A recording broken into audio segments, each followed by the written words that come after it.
fazer uma edição. Então,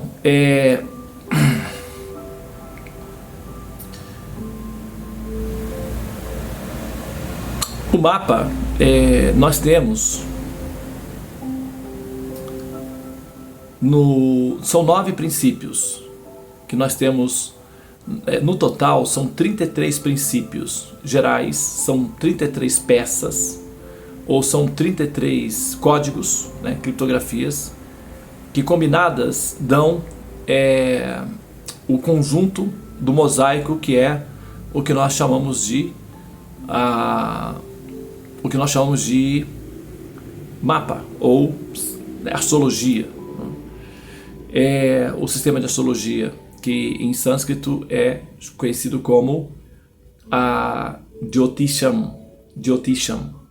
Jyotir, que significa luz. Jyotir. Isham, o Senhor. Jyotisham, o Senhor da luz. Ou Jyotisham, aquele que controla a luz, ou aquele que se utiliza da luz, ou aquele que viaja na luz, imerso na luz, ou seja, aquele que está em condições de mostrar o caminho. Jyotisham, ou o Jyotisha, é aquele que vê com os olhos de Deus. O sistema de astrologia são os olhos de Deus. Então, Jyotisha, ou o astrólogo védico, é aquele que pareia, né? Ele aprende a como se posicionar, ou a como se localizar numa plataforma em que ele consegue então entrar em conexão com os olhos de Deus.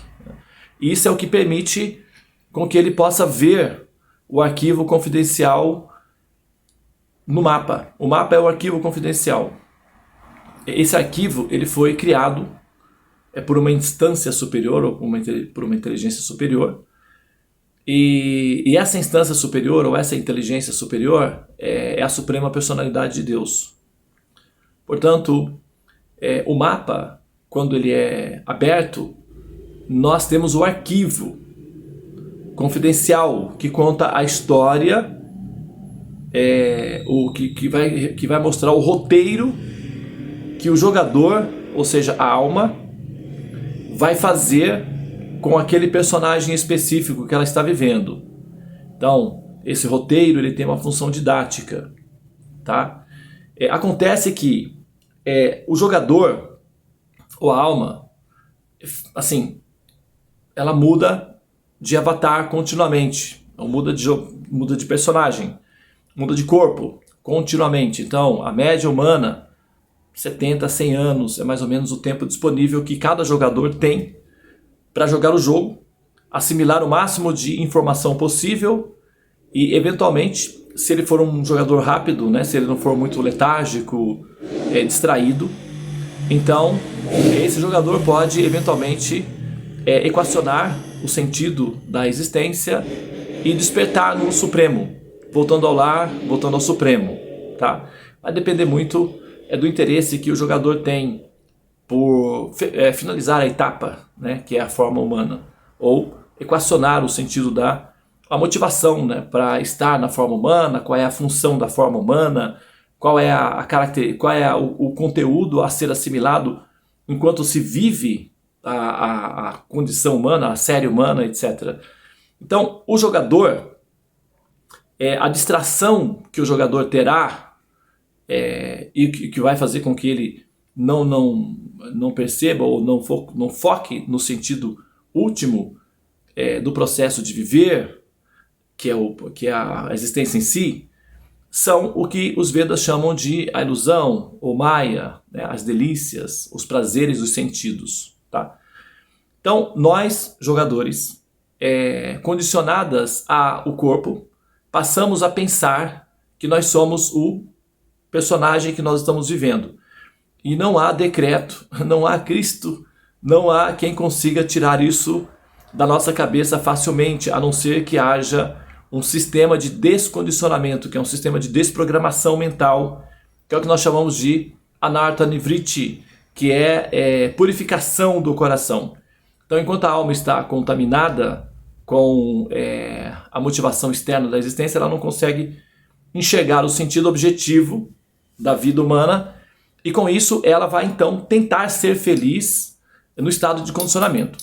Nesse processo de tentar ser feliz no estado de condicionamento, quero lembrar, pessoal, que eu estou falando, tá, do princípio Rahu, que é o eclipse lunar, é o eclipse da lua, tá? Eu estou falando disso daí. Só que eu estou contextualizando para explicar, para justificar esse princípio, porque também não adianta eu chegar aqui e ficar falando Rahu isso, Rahu aquilo, e aí, o que isso significa, né? Na verdade, sabe, aqui isso nos diz respeito. O que a gente quer, o que a gente precisa é de noções pragmáticas daquilo que, sabe, se você vai ao médico, o médico diz, olha, você tá com uma bactéria, um vírus, ele dá o nome lá do vírus, lá, dá o nome lá da bactéria, que é um nome super, assim, estrambólico, e você fica assim, mas então, e aí, isso daí significa o quê? O médico então vai dizer, isso significa que você pode ter problema de visão e você pode perder o seu olho direito, você pode ficar sem enxergar com o seu olho direito. Então isso é uma informação prática. Agora, doutor, o que eu faço? Bom, você precisa de fazer uma dieta e você tem que tomar esse remédio. Pronto. É isso que nós precisamos, né? É isso que nós queremos.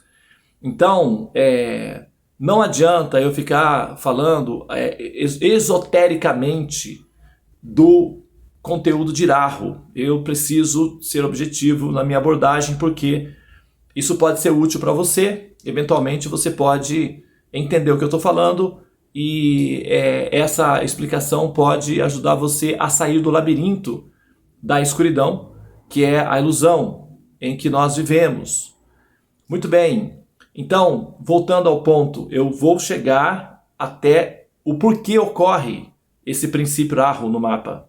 Tá? Rahu, o mapa tem dois eclipses, o eclipse lunar e o eclipse solar. São dois eclipses.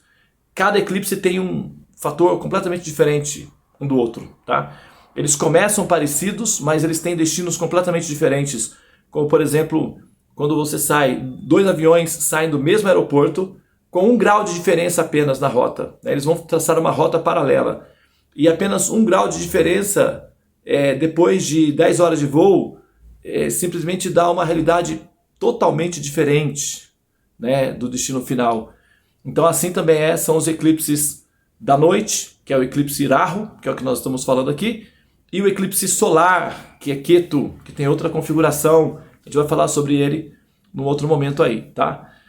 Bom, mas então, veja bem, enquanto a alma, ou seja, o jogador em si, que é o Atma, ou a alma, o ator ou a atriz vivendo o personagem, no seu estado de ignorância, ele acredita ser o personagem. Então, quando ele olha no espelho, ele tem certeza de que aquilo é ele. Ele acredita muito nisso e ele vai viver a vida toda dele baseado nisso. O programa Ahankara, que é o programa que convenciona ou condiciona o Atma a acreditar que ele é o corpo, esse programa é funcional. Ele foi projetado para funcionar assim, dessa maneira. Então ele é intencional, ele é inteligentemente projetado para funcionar dessa maneira. Por isso que nós, as almas condicionadas, nós estamos submetidas a esse programa, porém, uma das etapas do jogo é entender que esse sistema está em andamento e desprogramar esse mecanismo, aprendendo que nós não somos o corpo, nós somos o Atma, ou a alma, vivendo o personagem. Então quando a gente tem essa noção de distinção entre o que nós somos de fato e o personagem que nós estamos vivendo, então, como atores e atrizes, nós conseguimos interagir com os nossos personagens de maneira produtiva, sem entrar na paranoia do personagem em si. Viver a vida do personagem, mas sem entrar na insanidade que é o personagem, porque esse personagem ele morre. E nós, como princípios Atma, nós não morremos. Então, são realidades totalmente assim, distintas uma da outra. Agora, quando o Atma, condicionado a pensar que é o personagem, ele também passa a pensar que morre. Então ele sente o drama, o medo, né, dessa condição. Irahu, ele representa esse aspecto no ser, o medo. Tá? Muito bem. Agora, e como é que esse princípio se manifesta, né, dentro do mapa? Então o jogador, que é a alma, no seu estado de condicionamento, ela vai tentando ser feliz. Só que na tentativa de ser feliz, ela acaba cometendo infrações. Algumas infrações são de nível, né, nível básico, algumas são de nível médio e outras são de nível alto grave. Então, essas infrações de nível médio e alto, elas vão sendo registradas no histórico do jogador, não do personagem. E o personagem ele só vai ver o roteiro. Ele vai sendo condicionado ou registrado no histórico ou no currículo, na memória RAM do jogador, ou seja, da alma. Quando essa alma, esse Atma, esse jogador, ele precisar trocar de corpo porque o equipamento ele se deteriora com o tempo, né? Ele se dissolve, ele se deteriora, ele dá problema, às vezes ele quebra antes de terminar o jogo, que é o caso de pessoas que morrem prematuramente, às vezes acontecem acidentes durante o jogo e o equipamento do jogador se deteriora ou se destrói, ele tem que pegar um outro corpo, começar de novo o jogo. Então, nesse caso, as infrações cometidas pelo jogador enquanto ele vive o avatar ou o personagem são registradas na memória RAM do jogador. Então, quando ele vai assumir um novo avatar ou um novo equipamento, quando ele pega um novo corpo, o programa vai então condicionar a consciência e ela vai normalmente acreditar que é outro corpo. Então, está sempre acreditando que é aquele corpo atual. Isso é uma função natural do programa, chama-se Ahamkara. O programa que exerce essa função sobre a consciência chama-se Ahamkara, uma espécie de hipnose. Na verdade é uma hipnose. Tá? Então, o jogador ele fica hipnotizado pelo equipamento que ele está utilizando. Então já existe um próprio sistema que o próprio equipamento ele já induz o jogador a uma hipnose. Então quando ele se percebe existente ali por volta dos 7 anos de idade, mais ou menos, 6, 7 aninhos atualmente, quando ele se percebe existente, ele se identifica, ele começa a se verificar, né? Começa a verificar-se a si mesmo, ele então consegue racionalizar a si próprio enquanto aquele jogador. Então o programa já desde pequenininho já vai ter essa função. Ele só vai conseguir entender essa diferença que existe lá na frente com algum esforço, com alguma orientação externa. Né? Aí já faz parte do jogo aprender como usar o equipamento. Bom, mas aí o que acontece? Quando nós pegamos os nossos avatares, ou os nossos personagens, eles no histórico, aliás, no roteiro que nós vamos fazer com o personagem atual, já está descrito também os pacotes infracionários que foram cometidos com o personagem anterior. Entendeu? Então, esse pacote, ele entra no roteiro. Então a gente vai vivendo o roteiro e tal, e nós nos deparamos então com alguns eventos que são os eventos que nos eclipsam, ou os eventos que nos deixam imersos na escuridão, tá? E esses eventos que nos deixam imersos na escuridão, no desamparo, no desânimo, esses eventos são chamados Ugra Karma. Karma significa ações e reações vivenciadas. Vikarma significa reações kármicas cometidas que foram infrações média-alta. Agora, Ugra Karma significa karmas feios, karmas ruins, Ugra Karmas. E esses Ugra Karmas são chamados de Sharpa Doshas. Sharpa significa serpentes. Então, a serpente do tempo. Sharpa significa maldições, serpentes, venenos. Então, onde nós vemos o Rahu no mapa, é onde vai estar a dose de veneno que nós trazemos intrínseco a nós, devido às infrações que nós cometemos com o personagem anterior, tá? Então, ao identificarmos o eclipse no mapa, dentro do mapa, supomos que a pessoa tenha Rahu no ascendente. Então, o que é o eclipse? O eclipse lunar, ele eclipsa a Lua. A Lua é a mente. A Lua representa a mente. A Lua representa as emoções, tá? E essa representatividade da Lua não é meramente assim, caprichosa. Existe um sistema de conjecturações coerentes por detrás dessa afirmação que justifique isso. Só que eu não vou entrar nesse campo agora, eu vou simplesmente afirmar isso daí.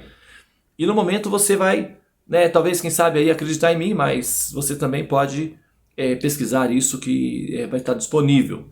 Então a Lua, ela representa a mente, as emoções. E Rahu, ele é um eclipse da Lua, ok? Então quando a Lua, ela ilumina a noite, tá? E à noite já a luz é tênue, a luz não é tão proeminente. Então existe uma luz fraca, né? É dito que é um fogo brando, é um fogo frio. A luz da Lua é um fogo frio.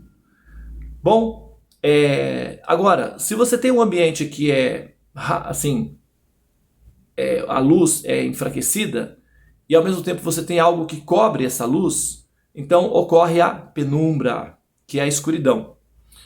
Na escuridão, normalmente nós sentimos medo, né? Nós assim não sabemos exatamente onde nós estamos, quem está ali presente, então realmente nós sentimos medo quando estamos na escuridão. E o princípio Rahu no mapa vai mostrar onde é que vai acontecer, onde é que você vai se ver numa situação de escuridão, tá? Onde você vai se ver numa situação de medo. Então Rahu, o arquétipo dele é um corpo, aliás, uma cabeça sem o corpo, tá? É uma cabeça sem o corpo. Rahu e Ketu, eles eram juntos originalmente, porém, por um evento específico, foram separados. A cabeça do corpo foram separados. Então esse arquétipo, ele é um texto na verdade, então ele tem uma informação aí embutida nisso daí. Por exemplo, uma cabeça sem o corpo, a cabeça sem o corpo, por exemplo, não tem as pernas, só para ter uma ideia. Então a ausência de pernas faz com que a pessoa não consiga se mover, faz com que ela não consiga progredir, faz com que ela patine e não consiga sair. Ela é como se ela andasse em círculos, sabe? Anda, quando se vê, está no mesmo lugar. Depois de um grande esforço, se vê a si própria no mesmo lugar. Isso gera um grande desânimo, uma sensação de frustração muito grande, porque você não vê progresso. A ausência de pernas impede com que a pessoa caminhe. Então, em qualquer área onde nós encontramos o eclipse lunar, que é o criptograma Rahu no mapa, é aí onde nós vamos ver onde vai acontecer as sombras, os eclipses.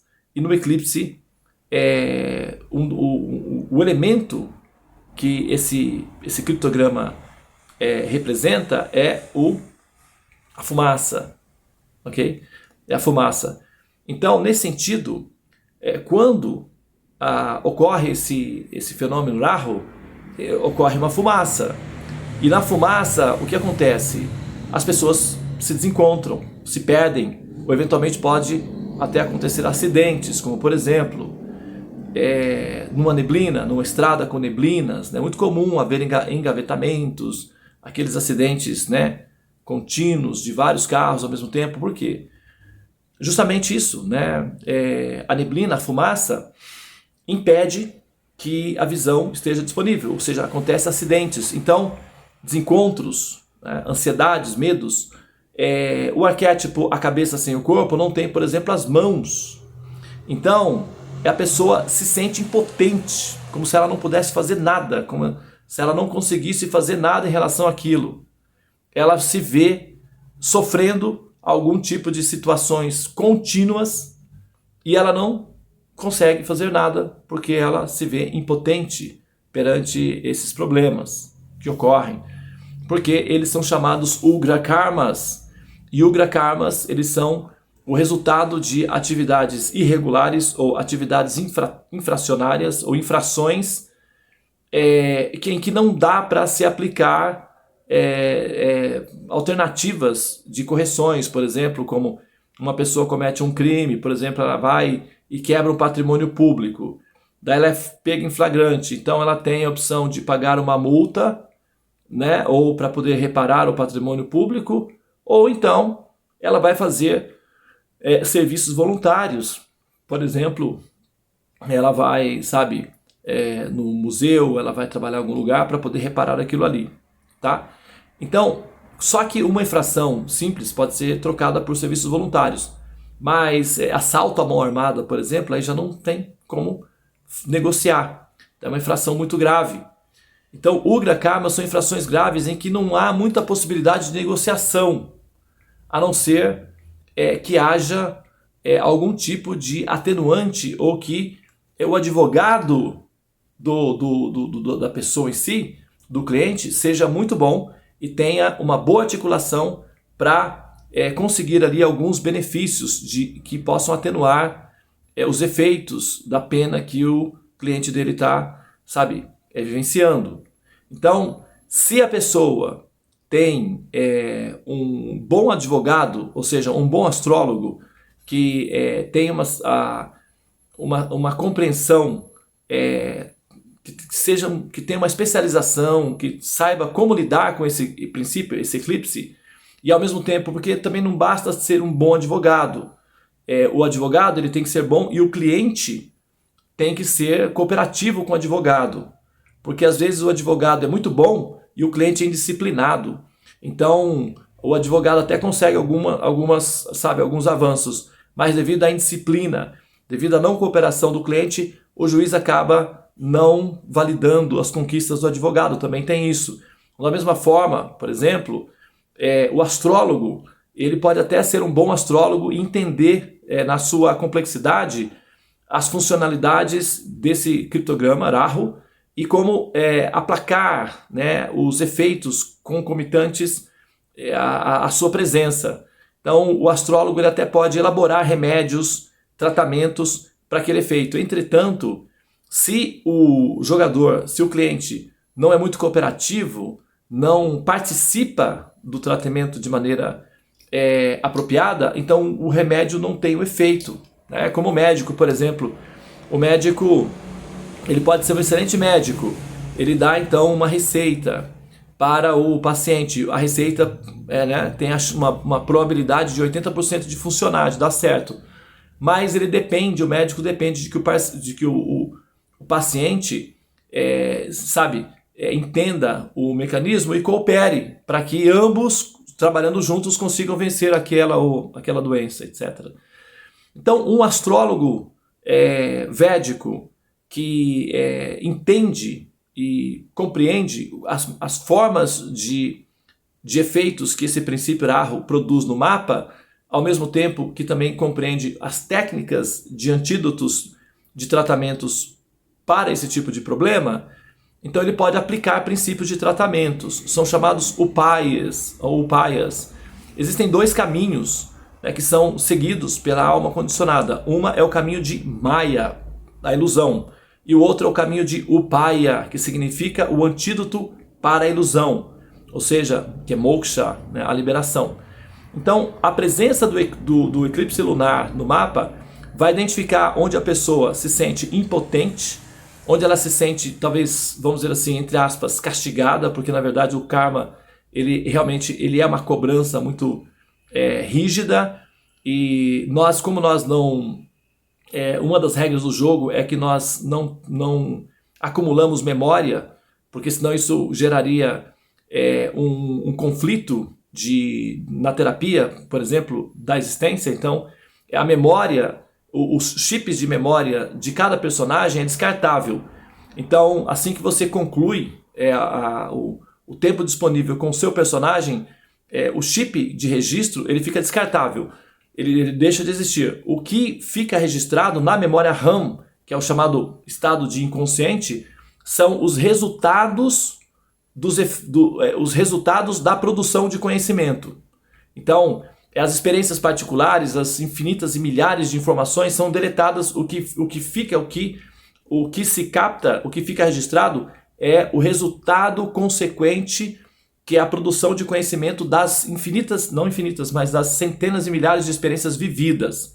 Então o que nós levamos para o próximo personagem, é um pacote de dados que é o resultado final da operação, da relação com o personagem. Então por isso que a gente não lembra muito do personagem anterior. Se fizer a terapia de regressão e tal, é possível reativar o arquivo, abrir o arquivo e rever o roteiro do personagem anterior. Isso é feito com regressão. Mas normalmente essas informações elas ficam em stand-by para não haver conflitos de funcionalidade. E então quando ocorrem conflitos de personalidade, isso é chamado de esquizofrenia. Tem pessoas que vivenciam 2, 3, 5... Tem um filme que tem uma história de um cara que vivia 22 personalidades simultâneas. E essas personalidades eram todas personalidades que já estavam registradas na memória RAM dele. Então não eram ilusões da cabeça dele, eram realidades que ele viveu e que ele estava revivendo novamente. Então às vezes acontece por acidente que a pessoa abre os arquivos anteriores e começa a viver 2 personalidades, 2 personagens simultâneos, o que é um problema psiquiátrico, né? Assim, mais ou menos, é tratado como um problema psiquiátrico. Bom, mas aí o que acontece? Nós não temos a lembrança. Isso é bom, é melhor que seja assim, porque um Ugra Karma, normalmente atrás de um Ugra Karma tem uma atividade que você não gostaria de se lembrar dela. Tem uma atividade ali que não é algo que você, gostaria de rever. São coisas que nós fazemos e que nós queremos realmente esquecer para poder evoluir. Então, felizmente, o sistema ele nos ajuda dessa forma. Ele nos priva da lembrança contínua daquelas atividades negativas que nós realizamos, para que a gente tenha pelo menos uma sensação de que nós somos talvez capazes de ser purificados, ser pessoas inocentes ou puras, algo assim, e evoluídas. Se nós tivéssemos a lembrança contínua desses Ugra Karmas, nós nos sentiríamos pessoas muito, muito decadentes. Isso seria muito horrível, porque imagina que você, na sua vida passada, você, atropelou uma criança que estava brincando de bola, e você, por covardia, não deu socorro, e passou com o carro por cima da criança, e com medo, fugiu. E você viu pelo retrovisor a mãe chorando com a criança no braço. E você passa anos e anos com essa lembrança, dolorosa, de você, num ato de covardia, atropelando uma criança e deixando uma mãe desamparada, em desespero, sem assistência, sem socorro, com a criança morrendo nos braços. Imagina se você cometeu esse erro no seu personagem, e isso você tem que ficar lembrando, entende? Então já é um sofrimento que você já vai viver o karma, e ainda você tem que viver o drama moral dessa lembrança. Então é melhor viver apenas a reação kármica e ser privado dessa lembrança ruim de você mesma. Então quando você tem que olhar para si próprio, com essa lembrança de que você é essa pessoa, nós travamos. A gente nem consegue ter esperança na nossa própria humanidade. Então nós nos sentimos tão péssimos conosco mesmos, que a gente não tem forças para fazer coisas boas ou positivas, justamente por esses fatos. Felizmente o programa é inteligente, e já sabendo que nós teremos essas dificuldades, ele então nos priva dessas lembranças e registra apenas o pacote consequente. E aí nós vamos viver os Ugra Karmas, que são os karmas feios. Então esse Ugra Karma, ele aparece então sob a forma de Rahu, que é o eclipse da noite. Então agora sim, vamos fazer algumas experiências aqui, para a gente só ter uma ideia, de como é que funciona isso. Supomos então que a pessoa tenha Rahu no ascendente, no mapa. Você abre o mapa e tal, e vamos observar o eclipse. Lembrando que a cabeça sem o corpo é o princípio Rahu. Então, se você tem uma cabeça que não tem o corpo, você não tem, por exemplo, o estômago. Tá? Qual é a função do estômago? A função biológica do estômago.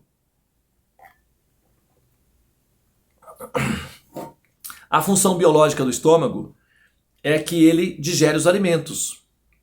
Tá? Você coloca lá e tal, no estômago tem um fogo digestivo, que é uma espécie de ácido, que esses ácidos são compostos por pequenas moléculas que são semelhantes a tesourinhas, pequenininhas, micro tesourinhas, inclusive é interessante porque são parecidas com tesourinhas mesmo, no microscópio, né? E aí essas micro tesourinhas vai lá e corta, pica todos os alimentos, é que a gente, né, vê, se dissolve os alimentos no bolo alimentar, chamado bolo alimentar, se dissolve, e aí depois vai para os intestinos, para serem absorvidos pelos intestinos. Então, no estômago ele digere os alimentos, né? É a função biológica dele.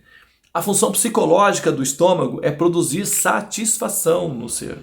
É quando nós comemos, por exemplo, né, é dito barriga cheia, coração contente, né? Quando a gente come, dá a sensação de felicidade, de saciedade, né? Então nós nos sentimos satisfeitos, pessoas satisfeitas depois que nós nos alimentamos, né?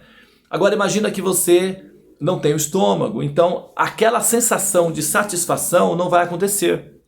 Então vai haver uma insatisfação contínua e ao mesmo tempo uma ansiedade, que é um desejo de satisfazer aquilo. E ao mesmo tempo não ocorre, né, a satisfação plena. Então normalmente, onde aparece erro, também aparece as compulsões, onde nós desenvolvemos compulsões, toque.